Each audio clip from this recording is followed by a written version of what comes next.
Have you ever noticed how silence unsettles people more than words ever could? When someone expects your anger, your reaction, your retaliation, yet all they meet is your calm, their pride begins to tremble. It is in that stillness, in that unshaken presence, that you hold a kind of power most people cannot understand.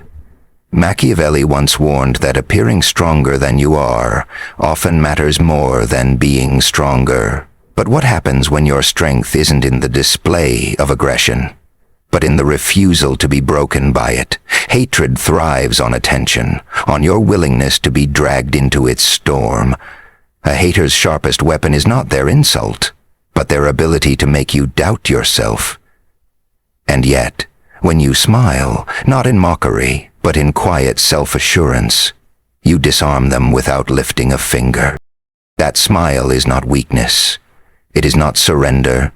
It is the subtle reminder that their attempts to control your spirit have failed. And in that moment, without a word, you have won a battle far greater than arguments or revenge could ever achieve. Most people misunderstand hatred because they think it is born directly from something they did, as though every insult or attack were a mirror reflecting their flaws back at them. In reality, hatred almost always belongs to the one who carries it. Machiavelli understood this better than most, writing that envy is a shadow cast by someone else's insecurities, not a truth about you. When someone despises you, it is rarely because of who you are in essence. It is because something about you unsettles the fragile image they hold of themselves. Your accomplishments remind them of their own stagnation. Your confidence exposes their doubts. Your peace makes their inner chaos louder. This is why hatred so often disguises itself as criticism, gossip, or mockery. It is not a dialogue, it is a project. The tragedy is that many fall into the trap of believing the projection, and in defending themselves, they give the hater exactly what they wanted, proof that their venom had influence. Once you grasp this dynamic, the entire battlefield shifts. Hatred stops being personal and starts being transparent. You stop seeing enemies and start seeing wounded egos attempting to heal themselves through you. The natural instinct when attacked is to defend, to prove, to argue back, but defense often becomes a confirmation of the hater's illusion of power. They struck, and you reacted. Therefore, they matter in your story. It is this reaction that sustains their pride, like oxygen feeding a flame. Words said in anger never exist in isolation. They echo, they circulate, they cling to the very walls of memory. The hater doesn't even need to win the argument. The fact that they pulled you into it is victory enough. Machiavelli might say that the appearance of strength is more important than strength itself. When you argue with a hater, you appear weak, because you show that their opinion pierced your armor. The irony is that your attempt to prove them wrong often makes their words more memorable, both for you and for anyone who watches. This is the paradox of conflict. The more you fight, the more you entangle yourself in the very net designed to capture your spirit. Think of how human pride operates. Every individual builds a fragile castle of self-pity, and every time life threatens to crack its walls, the instinct is to defend with hostility. When your existence becomes that crack, when your achievements, your joy, your resilience threaten the foundation of someone else's castle, their instinct is not to applaud you, but to attack you. They attack because you remind them of what they could not be, or worse, what they secretly fear they are. Hatred is born from comparison, and comparison is the thief of peace. The hater doesn't hate you for being you. They hate the reflection of their own inadequacy that they see when you walk into the room. And so they sharpen their words. They scheme their whispers. They twist your intentions, not to destroy your truth, but to silence the voice inside themselves that screams of their shortcoming. If you understand this, you stop seeing their hatred as a reflection of your worth and begin seeing it as a confession of their pain. Yet here is where most people stumble. They believe hatred must be countered with equal force. The idea that if I don't defend myself, I will look weak is a misconception rooted in ego, not wisdom. Hatred doesn't diminish you. Reaction does. To fight back is to admit that the enemy has already succeeded in defining the battleground. By dragging you into anger, into shouting, into endless explanations, they gain precisely what they sought: relevance. Machiavelli understood the power of appearances, and nothing appears more dignified, more untouchable, than silence in the face of provocation. Silence is not passive, it is strategic. It communicates without effort that your sense of self is so firm, so deeply rooted, that no amount of noise can unsettle it. And within that silence, something extraordinary happens. The hater begins to suffocate. Their fire finds no air, their performance finds no audience, and their pride crumbles under the unbearable weight of your calm. Consider the psychology of humiliation. To a hater, the true victory is not in destroying your life, but in proving to themselves that they still have the power to disturb you. When you argue, when you rage, when you show that their words reached your heart, you validate their illusion. But when you smile, when you remain unshaken, when your eyes carry the calm of someone who does not need to stoop to pettiness, you deliver the sharpest humiliation possible. You deny them the validation they crave. To be ignored by the very person they wanted to wound is an unbearable defeat. And this defeat is subtle. It does not need witnesses. It does not need applause. It is psychological. It gnaws at them quietly, reminding them that despite their noise, they were powerless. And for someone whose pride depends on being seen as powerful, this quiet unraveling is devastating. There is also an invisible ripple effect that happens when you refuse to engage with hatred. Others are watching. Friends, colleagues, strangers. They witness the provocation and they witness your response.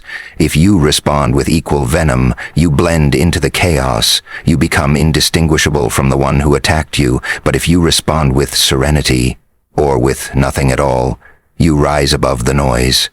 And the contrast becomes undeniable. People remember calmness more than clever comebacks. They remember dignity more than loudness, and in the silence you keep, respect is born. Not just from others, but from within yourself. Because deep down you know that you didn't allow yourself to be dragged into someone else's storm. You held your ground, like a lighthouse standing firm while waves crashed against its base. And that memory builds your strength for the future, teaching you that control over your reactions is the truest form of power. But perhaps the most profound truth is this: hatred reveals itself as powerless the moment you recognize it as such. It cannot exist without your consent. It cannot thrive without your energy. The misconception that hatred must be confronted, dissected, or destroyed only feeds it further. Hatred is not an enemy to be slain. It is a shadow that dissolves when you step into the light of indifference. To smile at your haters is to declare without words that they have no hold over your soul. It is to remind yourself that their pride can break without you lifting a finger, because the heaviest blow you can ever strike against them is this: showing them that you live free while they remain chained to their envy. And in that realization, the entire weight of their animosity collapses under its own futility. Think back to the times when someone tried to provoke you, maybe in a crowded hallway at school, when laughter echoed at your expense, or perhaps in a workplace meeting when a subtle remark was made to undermine you in front of others. In those moments, the instinct to defend yourself burns like fire. Your chest tightens, your thoughts rush, and you imagine the words you should throw back. But then, if you recall carefully, there may have been a different kind of response. One where you didn't fight back, one where you simply smiled and kept walking. That choice felt small, almost passive. Yet later you realized it was the most powerful act you could have made, because by refusing to give them the satisfaction of your reaction, you left them powerless. The memory of that restraint becomes a lesson in itself. It shows that control does not come from silencing others, but from refusing to let their noise dictate your peace. And strangely, those who mocked you in that moment often looked unsettled. as though they hadn't expected you to stand taller in silence than they ever could with their words. At some point, everyone has endured the sting of gossip. A friend who betrayed your trust, a co-worker who whispered behind your back, a relative who twisted your story into something ugly. When those whispers reached your ears, they weren't just words. They carried a weight, as if the room itself turned against you. Your first instinct was probably to clear your name, to defend your integrity, to confront them with truth. But if you ever chose not to chase down every rumor, not to kneel to the endless cycle of explanations, you discovered something profound. The truth has a strange way of surfacing without your effort. People eventually tire of lies. They notice patterns. And the quiet strength you displayed in refusing to stoop to retaliation became louder than any accusation. In time, those same whispers dissolve, while your silence lingers in memory as an act of unshakable dignity. There are also times when envy hides itself behind smiles and polite words, a colleague who congratulates you with clenched teeth, a friend who downplays your success, or even a family member who cloaks their resentment in advice that feels more like sabotage. These experiences sting because the betrayal is subtle, like a blade slipped between ribs rather than a punch to the face. You might have caught yourself questioning their loyalty or even questioning yourself. Did I deserve this? Did I do something wrong? But later you realized that their reaction was never about you. It was about the mirror you held up to their unrealized potential, and in the moment you chose not to confront their bitterness directly, but to keep walking forward, you tasted the quiet satisfaction of self-trust. You learned that your worth is not measured by their inability to celebrate you. It is measured by the way you refuse to let their shadows dim your light. Think of a time when you surprised yourself with your own calm. Maybe during an argument that was supposed to escalate into shouting, but you stayed composed. Maybe when someone insulted you publicly, expecting a reaction, but you looked back with nothing but a calm expression. The silence you held in that moment was not emptiness. It was filled with a quiet awareness of who you were. And when the other person faltered, when their voice lost momentum because you refused to match their rage, you saw the power of restraint. It was almost as if they were fighting a ghost, swinging at shadows while you remained untouchable. Later, in solitude, you might have realized how much strength it took not to react, and how liberating it felt afterward. That memory became proof that self-control is not weakness, it is mastery. The kind of mastery that transforms conflict into clarity, chaos into calm. Even in everyday encounters, this truth reveals itself. Think of waiting in a long line when someone cuts ahead of you. The rush of irritation, the urge to call them out, to reclaim your place. It feels righteous. Yet sometimes, when you simply let it go, the reward is not the spot in line, but the serenity of not being dragged into petty conflict. Or consider the driver who swerves recklessly, nearly hitting you, and then shouts as though it were your fault. Your blood boils, your hands tighten on the wheel, but if you let them speed away without giving chase, you feel a strange freedom. These small moments are training grounds for the larger battles. They teach you that the true measure of strength is not in proving others wrong, but in choosing peace when chaos demands your attention. Every unclaimed battle adds to the quiet empire of your inner calm. But perhaps the most transformative experiences are those that came from people closest to you, the ones whose opinions carried weight. Maybe it was a parent who dismissed your dreams, a partner who doubted your worth, or a friend who abandoned you when you needed them most. These betrayals cut deeper than any insult from strangers, because they reach into the core of your trust. And yet, if you reflect, you may remember a time when instead of chasing their approval or retaliating against their doubt, you chose to believe in yourself silently. That decision marked a turning point. It was no longer about proving them wrong. It was about proving yourself right. And as you carried on, their absence became a teacher. Their doubt became fuel, and your own resilience became the truest validation. These experiences taught you that silence in the face of betrayal is not avoidance. It is the clearest declaration that you will not let their failure to see you determine the way you see yourself. Looking back, every one of these moments reveals a pattern. The times you stayed silent, the times you smiled instead of fighting, the times you chose dignity over reaction. Those were the moments that shaped your strength. They were not loud victories. No applause followed them. Yet they linger in your memory like hidden treasures, proof that you have faced hatred, envy, gossip, and betrayal, and walked through them untouchable. The emotional experiences of your past are not wounds to regret but scars to honor, each one reminding you that you did not allow your enemies to decide who you were. And when you smile at your haters now, it is not for them.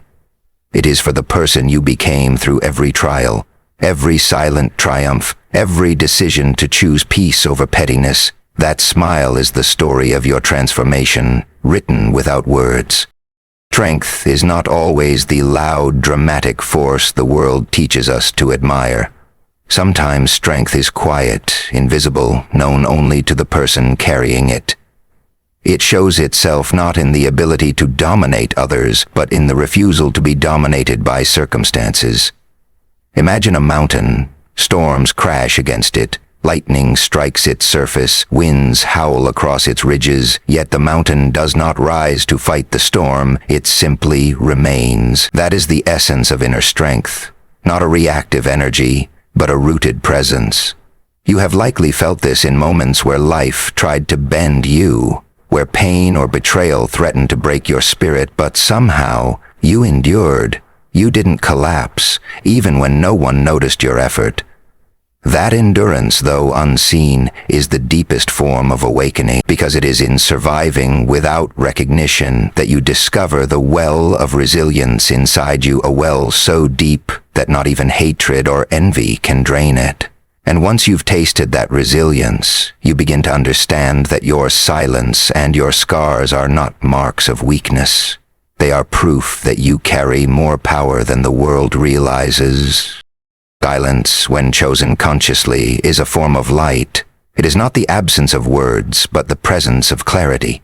When you remain silent in the face of hostility, you are not surrendering. You are reminding yourself that your truth does not need defending.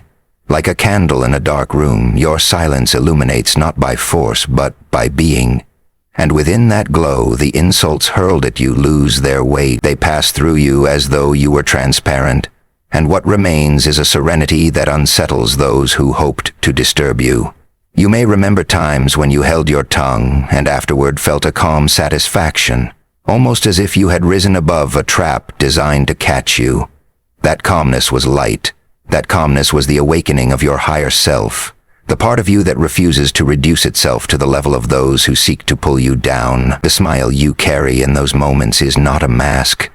It is the natural reflection of a soul that has chosen light over noise. Scars play an essential role in awakening. They remind you that you have been through storms and survived them. Every scar, whether physical or emotional, carries a history. Pain endured, battles faced, and lessons absorbed. But scars are not wounds. They are healing made visible. They are the body and soul's way of saying, I was broken here, but I did not remain broken. When you embrace your scars, you stop seeing them as disfigurements and begin to see them as medals of honor. They prove that life tried to shatter you and failed. Think of your emotional scars, betrayals, humiliations, losses, and notice how each one shaped you into someone wiser, stronger, more compassionate. They did not erase your value, they refined it. To smile with scars is to say, yes, I have suffered, but I am no longer defined by that suffering. And in that moment of acceptance, awakening blossoms. You are no longer a prisoner of your past. You are the author who gave it meaning. There is an intimacy in solitude that few people are brave enough to experience. The world is filled with distractions, noise, screens, conversations, designed to keep us from sitting alone with ourselves. Yet solitude is the place where true awakening takes root. It is in solitude that you hear the voice beneath all the other voices, your own. When the chaos quiets, when there are no eyes watching, you find out who you really are, and often it is in those private hours of reflection when you are face to face with your doubts and your pain that you discover your strength. The silence of solitude is not empty, it is fertile. It allows your spirit to grow roots deep into the soil of your being, roots strong enough to hold you steady when the storms return. If you have ever walked alone through pain and come out stronger, you already know this truth.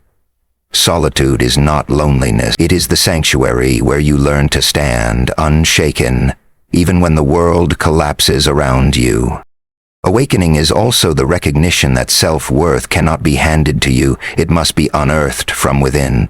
For too long, many of us depend on validation, applause from others, recognition from peers, affection from those we love. And while these things feel comforting, they are fragile. They can vanish in an instant. True worth cannot be built on foundations so unstable. Instead, it must come from knowing who you are when no one is watching, from respecting yourself even when the world withholds its respect. This is the kind of strength that cannot be stolen because it was never borrowed. Machiavelli might argue that appearances matter, but the appearance of inner peace cannot be faked. It radiates from within. When you know your worth, when you walk with quiet certainty, even your silence speaks louder than the voices raised against you. Your awakening comes not when the world validates you, but when you no longer need its validation to feel complete. Light and scars, silence and solitude, these are not separate forces, but threads of the same tapestry. They weave together to form the unshakable spirit of someone who has endured. Someone who has chosen not to fight small battles, but to preserve their energy for a higher calling. The imagery of awakening is not grand. It is subtle. It looks like rising early to face the day. Despite yesterday's pain, it looks like smiling at someone who wishes to see you broken. It looks like walking away from conflict without bitterness in your heart. Each of these small acts is a declaration that your strength does not need to announce itself. It simply exists. And in existing, it transforms you from a participant in life's petty wars into an observer who knows that the real victory is not defeating others, but remaining whole within yourself. At the deepest level, awakening feels like a return to the part of you that existed before the world told you who to be. The childlike spirit that laughed freely, the inner calm that trusted without fear, the unshaken presence that existed before betrayal and pain tried to distort it. Inner strength is not about becoming someone new, but about uncovering who you have always been beneath the weight of wounds and noise. It is realizing that the storms outside cannot destroy the sky within you. You are always complete. The awakening simply helps you remember it. And when you carry this truth, when you wear it in your silence, in your scars, in your solitude, your very presence becomes untouchable. Haters lose their grip, envy loses its sting, and pride loses its power, because nothing can move a soul that has finally awakened to its own unshakable strength. The conclusion of this journey is not about loud declarations or triumphant shouts. It is about the quiet clarity that settles in your heart when you finally understand that the real revolution is inward. For too long, people search outside themselves for proof of their worth. They chase applause, defend against criticism, and exhaust themselves trying to outshine those who doubt them. But the truth, when it comes, is sobering and liberating. You never needed their approval, and you never needed their validation. Your haters, in their noise and bitterness, are not enemies to defeat, but mirrors reflecting lessons you needed to learn.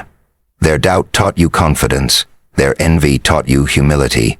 Their rejection forced you to turn inward and find the strength they could never give you. And so, the true victory is not when they finally respect you, but when you no longer crave their respect. That realization is freedom. That realization is the revolution. Think of how pride collapses when you refuse to feed it. The hater depends on you more than you realize. They depend on your reaction to feel powerful, on your anger to feel relevant, on your defense to feel justified. But when you smile, when you carry yourself with calm assurance, you cut them off from the source of their power. You teach them, without words, that you are untouchable. And it is here where Machiavelli's lesson takes a deeper meaning. Appearances do matter, but the most powerful appearance is not aggression or dominance. It is serenity. The appearance of being unbothered breaks pride more effectively than any confrontation could, because in your calmness, you reveal a truth they cannot bear to face, that their hatred is powerless, and their envy changes nothing. What could be more devastating to their pride than realizing they never had the control they believed they did? This transformation is not easy. It requires you to resist the instinct to fight back, to prove, to defend. It requires you to embrace the discomfort of silence, even when silence feels like surrender. But with time, you learn that silence is not weakness, it is wisdom. It is a deliberate choice to conserve your energy for things that truly matter. Every smile you give, every time you choose peace over pettiness, you build an inner empire, and this empire is unshakable because it was not built on fragile things like approval or applause. It was built on your decision to rise above. The haters might never stop, envy might never disappear, but their ability to move you diminishes with every act of calm defiance. And one day you will look back and realize that their voices no longer echo in your mind, because your inner voice has become louder, clearer, stronger than all of them combined. This is the awakening of self-worth. It is the recognition that you are enough, not because the world finally said so, but because you decided it to be true. When you stop fighting for validation, you begin living for yourself. The scars you carry become part of your story, not signs of weakness but proof of survival. The solitude you once feared becomes your sanctuary, a place where you remember who you are beneath the noise. The light you carry within begins to shine brighter, not because you force it, but because you stopped dimming it to comfort others. And the smile you give your haters is not for them at all. It is for you. It is the smile of someone who has walked through fire and come out whole, someone who has been betrayed yet still loves, someone who has been doubted yet still believes. That smile is the quiet announcement of victory. A victory no one can take from you. The central message is this: the real battle was never out there, it was always inside. To conquer others is a temporary triumph, but to conquer yourself is eternal. Your haters will change, your circumstances will shift, but the one constant is your own relationship with yourself. When you awaken to your inner strength, when you choose self-respect over reaction, you create a revolution that no one can undo. This revolution does not need parades or banners. It moves silently, invisibly, reshaping the way you live, the way you see, the way you stand. And in time it inspires others, not because you preached, but because you embodied what they longed to feel: freedom. To walk through a world of noise with peace in your heart. To be surrounded by envy, yet remain untouched.